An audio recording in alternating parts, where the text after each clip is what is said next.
दोस्तों बात बहुत प्यारी है, गौर से सुनिएगा। जब इब्लीस ने सजदे से इनकार किया तो अल्लाह ने फरमाया तू मरदूद है, जा निकल जा यहाँ से।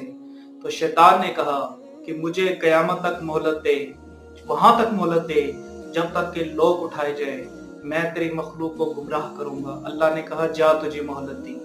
और भाइयों ये जो जिंदगी है ना, ये इम्तिहान है। शैतान हमें भटकाता है, अल्लाह ताला हमें अपनी तरफ खींचने की कोशिश करता है, लेकिन हम जो है वो ज़्यादातर शैतान के रास्ते पे लगते हैं। शैतान को अपना दोस्त बना बैठा है, अल्लाह को भूल चुके हैं हम, अल्लाह की रस्सी को हमने छोड़ दिया है। अल्लाह की रस्सी क्या है? कुरान पाक अल्लाह की रस्सी है। सुबह सुबह हमने कुरान पढ़ना छोड़ दिया है, सुबह सुबह सोए रहते हैं हम। सुबह सुबह फजर के वक्त जब अल्लाह ताला रिस्क बांट रहा होता है तब हम सो रहे होते हैं। फरिश्ते हमारे उठने का इंतज़ार करते हैं, हम नहीं उठते। आखिर में फरिश्ते क्या करते हैं? हम पर लानत भेज के चले जाते हैं।